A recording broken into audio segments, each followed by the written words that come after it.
What's going on YouTube? I just wanted to make a quick video for you here today on the basics to advanced trading. This will kind of allow you to, when you find items, price them, see if what they're worth, and sell them on the market if need be, or maybe make the decision to just vendor it, right? And as you play the game a little bit longer, you'll start to see items that right off the bat you'll know that it's worth something, or right off the bat you'll know that it's not.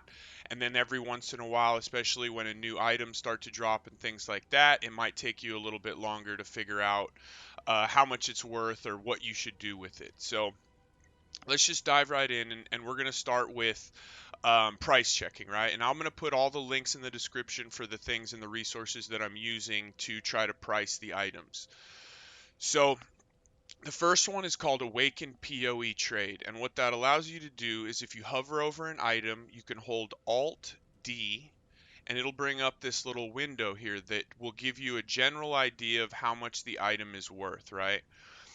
But what you can do is oftentimes this number is just an average or a generalization for kind of what the rolls on your item are, right? That's one of the most important things to discover is how well is the item rolled. You know, let's say you open something up or you drop a unique and you price check it and the rolls on it are very, very good, right? So and the way you can do that is if you hold Alt, you can see here, for instance, on this chess piece that there's a potential roll of 50 on dexterity, 200 on cold damage, and 220 on evasion. So this has 200 evasion out of 220. That's a pretty good roll.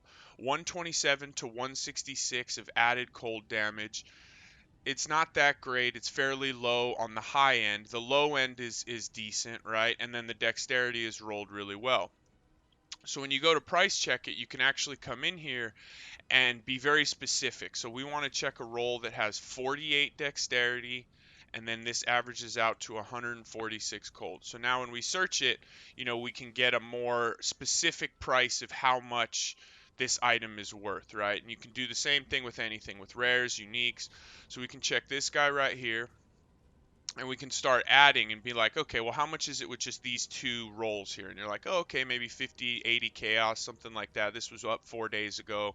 And you can often look at the time that it's been up. If something has been up for a really long time, either somebody is trying to lower the price in the algorithm so that they can try to buy up these jewels, or this is just simply something that isn't going to sell and this has been sitting on the market for 4 days. So you can continue to add and be like, okay, with each added modifier, it looks like the price starts to go up, right? So maybe this is worth about a divine, you know, and this actually might be mine. So either way, you know, there's a couple more up here that are similar for 140 chaos with three of the four mods that are on the item, right? You know, and so this works with anything. So you can just keep coming in and just checking these things and being like, okay, you know, these boots might be worth something. These are pretty nice, you know, etc., etc. So the first tool is your Awaken PoE trade, right? That will allow you to quickly check if something is going to be worth anything or not, right?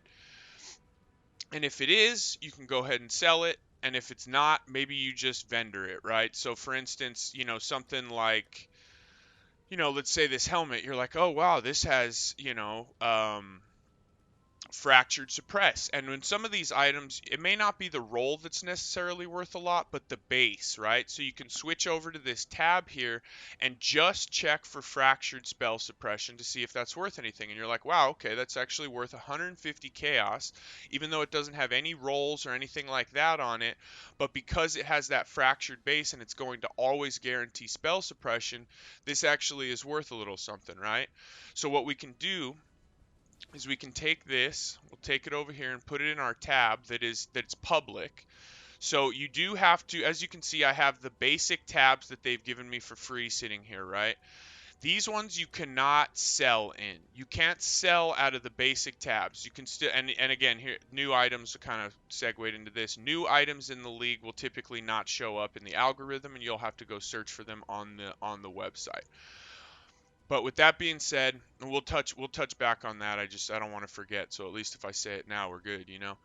But so the original tabs that they give you, the five, you cannot sell out of. You do actually have to purchase a few stash tabs off of the market, right? And to do that, you can push M as in Mike, right? And then you come to stash tabs, okay? So you can come in here and you can buy all of these different tabs, all of which can be sold from, right? You can buy the quad tabs, which are really, really big. You know, there's map tabs, blight, currency. Currency tab is the one that everybody should have. It's very, very helpful.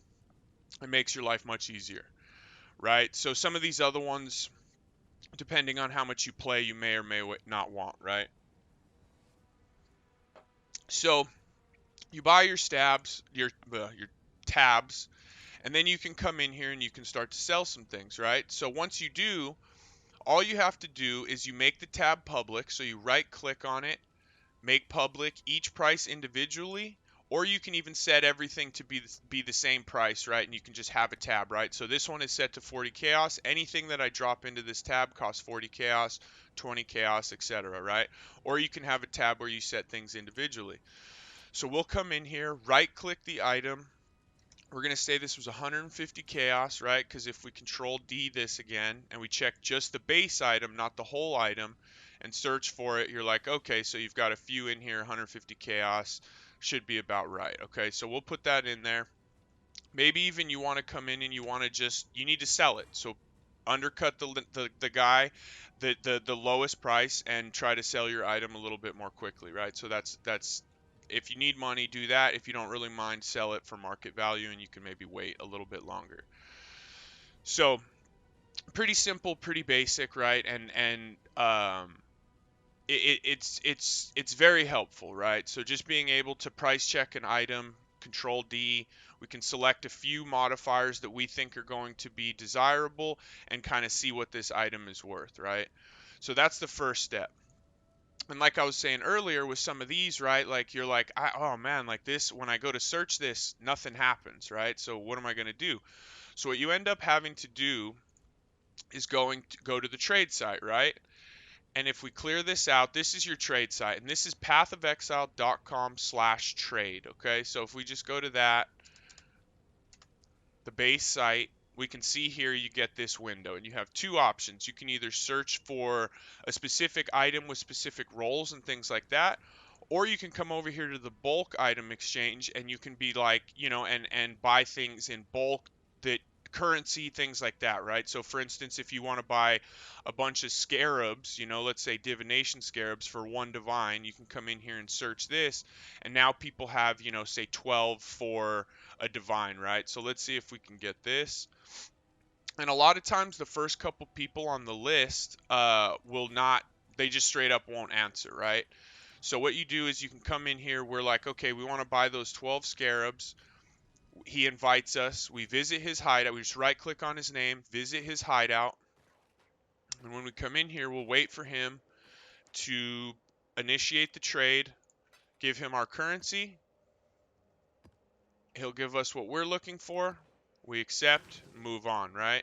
So that's it. It's very, very simple if you need to buy items from in bulk or just kind of regular, right? So let's go back to the trade site now, and let's say, so now we're going to get a little bit more advanced here, and let's say we need a ring, right? We need some resistances and some life on a ring. So how are we going to do that, right? We're going to come in here, and then you have all of the different base types, right? So you can get as specific as you want, or you can just kind of start searching for some things, right? It kind of depends on how specific you need to be. But we're going to try to find a ring. So we put this in here. Now we're going to come over to the stat filters. These are the potential mods, right? So you can start adding some things that you're interested in. We have maximum life, right? We're going to add 70 max life. All right, I'm going to sell this, and then we're going to go to D&D.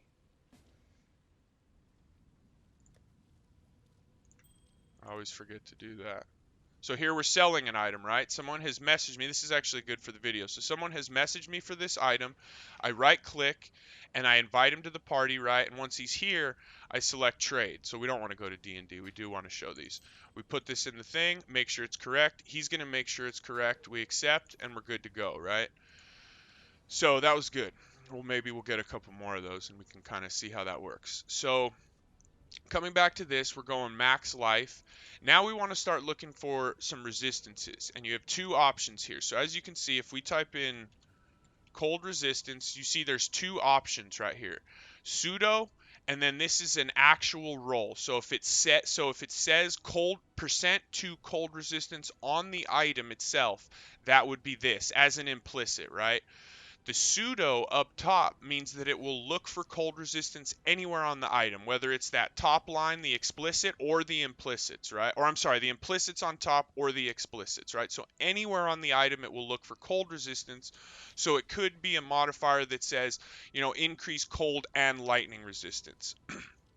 This one means that it's only going to look for a modifier on the item as an explicit, so in the bottom part, that says cold resistance. So it won't look for cold and lightning resistance, cold and chaos resistance. It will look for the line specifically cold resistance.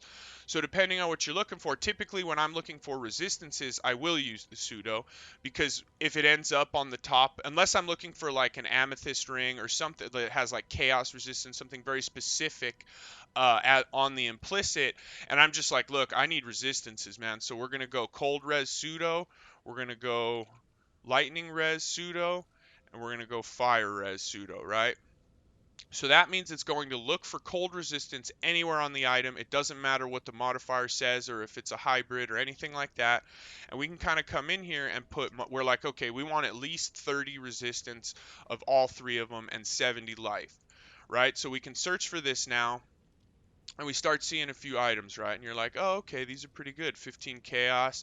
It shows you, you get, wow, 60 lightning resistance, 32 cold, 32 fire. That's pretty good. And then you have your 72 life. So this might help you out a lot and kind of cover some resistances and all that kind of stuff.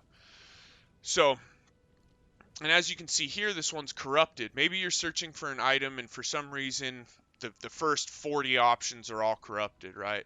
What you can do is, again, with some more settings in here, you can come in and you can say, no, I don't want you to show any corrupted items. And you research it. And now when you're coming through and looking through your items, you see that there are no corrupted items. So maybe if you want to roll something on here instead, or whatever the case is, the item is still able to be modified, right? So it's fairly simple, and you can do this, by searching a lot of things, right? Like, let's say you just need a unique, right? You're looking for a headhunter. You can just come in here and search for this, and boom, it'll show you the roles. And again, it's showing us a bunch of corrupted, and we're like, we don't want a corrupted one. We want to maybe try to corrupt it ourselves or something like that. So we can turn that off, and now we can start seeing what they look like when no corrupted, nothing like that, right? So now we can modify them if need be. Now, when you're actually in your items, and this is often more useful for uniques, is you can actually click on some of these lines and it will sort the item based on the role of the line that you click, right? So you're like, look, man, I need 100% max strength on this. Everything else is kind of whatever, but when I buy this item, I need a lot of strength. So we can search by that and find the item that has the highest rolled strength, and it will put it up at the top of the list, and you can start to kind of scroll through and find what you need, right? Or vice versa, you can be like, let's find one that has a really low roll here and maybe a higher one somewhere else, right? So you can sort it up or down. So that's very helpful when you're looking for uniques and things like that. So and again, you can come in here and you can really modify these. However, maybe you need a 6-link body armor, so you can just choose a 6-link, and then we'll come down to body armor, and now it'll start showing us 6-link body armors, right? And we can kind of cruise through here, and then if you want to get more specific, you come in here and you do it again. Life, right? We want a big one, so we'll do 100 life on there, and we're like, oh, okay, so here are the ones that start to have some life. All right, let's get some spell suppression. So suppress spell damage. We want a big roll on that, so we're going to go with 20. Now we start seeing, okay, this is getting a little bit more expensive now. But okay, we still need to add some lightning resistances, right? So we're going to add this, And we want at least, we need 30 lightning resist to cap our resistances, right? Okay, so now we're here. We have 70 chaos. And now this, you're like, okay, those are the 3 items I need. Now you can kind of scroll through and start trying to find an item that is suitable for you. Maybe you need evasion, maybe you need armor, you know, and then you can sort by that, right? You're like, I want a big evasion roll with those other 3 things that I needed. So we click that. This takes us to the highest rolled evasion armor, and boom, here you go, 8 divines. Maybe this is suitable for you. Maybe this one's a little bit better, but you can kind of start cruising through and dictating, you know, how much you want to spend, how good you want the rolls to be, all that kind of stuff, right? So pretty simple and a really nice tool. It's fairly intuitive once you get in here and kind of start playing with things. You know, we'll do let's do a gem. So let's say you're looking for, you need a hatred or a gem, right? So we're like, okay, hatred, but we want a good one, right? So we're gonna go 20 quality and level 21, right? So let's search for that. And now it'll show us 21 hatreds with 20% quality, and we can come in here and buy what we need, right? So it's very modifiable and intuitive once you kind of realize what you're looking at, right? And so that's about it, honestly, for now, guys. You saw that we made a trade, so what'll happen is someone will send you a private message. You right-click their name, invite them to party. They come to your hideout, excuse me, and you find an item, right? It typically will highlight it in your stash, so you can easily go find it and locate it, put it in yours, make the trade, and then move on. And it's very, very simple. So I hope that covers it. We'll kind of bop through the things again. So again, I will put this in the description. Alt D to bring up your awakened PoE trade, and then you can come in and, you know, search for your items and see what they're worth. Once you see what they're worth, you can right click on it, and then we'll drop the price of this. Right click, set the price, and then when if this is a desirable item for somebody, they will message you and come pick it up, right? Then again, for our trade site, pathofexile.com/trade. One thing I do want to touch on that I didn't is make sure you're in the correct league, right? So if you're just in regular softcore ancestor or hardcore ruthless, you know, maybe you're in standard, whatever the case is, make sure you're in the correct league on the correct system, maybe your Xbox or PlayStation. So make sure that's all set up correctly. Once you set it once on your computer, typically it stays put for the remainder of the league. You might have to start it or reset it at the start of the league, but otherwise it stays put for the most part. So, and then you saw when we make a trade, we just go, they invite us to their hideout if they're willing to accept.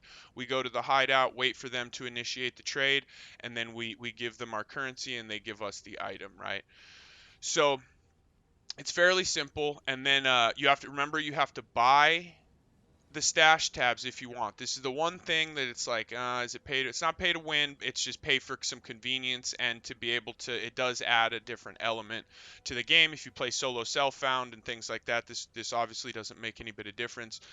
But if you do want to buy and sell and all that, you go to the market by hitting M in game, stash tabs, and then buying the necessary tab that you need to sell, depending on what it is. You know, there's unique, delirium. I typically recommend the quad stash tabs. This is kind of the best bang for your buck. And it holds a lot of stuff, right? And then obviously the currency tab is very, very good. And if you don't have one and you're playing a lot, get the currency tab. But so that's that. And then I think with that, I think we can probably wrap it up. We kind of touched on everything real quick. Like I said, I'm going to put the links in the description, so if you need to go ahead and download that, by all means do that. I hope this video was helpful for some of you that maybe are newer to the game or just haven't had the opportunity to do a whole lot of trading and things like that. So if this was helpful, please like and subscribe. Let me know if there's some other videos. This was actually a request by a buddy of mine who said, look, when I first started playing, man, I couldn't figure out how to trade, and there were just very few resources out there. So if there's something like that that you think, hey, man, like I think, you know, I would benefit from this information and maybe some other people would as well, please leave a comment down below and let me know what that is, you know, because there was a time for me as well where I just didn't really know what I was looking at, what I was doing, and I love this game so much that I want you guys to to do the same, right? So if I can help you out and help you get into the game a little bit, and we can expand the player base, and you can find the same love that I've found for this game, then I think some of these more basic videos will be helpful, right? So you may not have needed this. If you watched it, I appreciate you sitting through it and listening to me blab. But if it was helpful, that means a lot, and I hope that you can go and sell some of your items, and it'll be a little bit easier to price check some of your items. The last thing that I did not touch on is whether or not to vendor things, right? And basically, the moral of the story is if it's not worth anything on the market and you don't need it, just vendor it. It just doesn't. It doesn't really make a difference. If you're willing to sell items for 1 or 2 or 3 chaos, then fantastic. But if you're like, hey man, this is kind of a waste of my time. I make more money than that while I'm doing my activities, then just vendor a 2 chaos item and just get your orb of alchemy, or some alterations or whatever comes from vendoring it. But that's really the only thing you have to remember is like, is this worth anything on the market? Oh, it is. I should probably sell it on the market. Oh, this isn't worth anything on the market. I don't need it either, so vendor. um and that's it, guys. We're going to wrap it up there. I wanted to try to keep it tight. I hope I didn't forget anything. But again, all links in the description. Appreciate you guys hanging out. Come check out the live stream. We're doing 100 Crimson Temple maps on Magic Find to see how worth it really is. And then, so we'll be on all day and for the rest of the week. So if you're able to pop in, please do. Otherwise, thanks so much for hanging out. We'll see you on the next one. Peace out.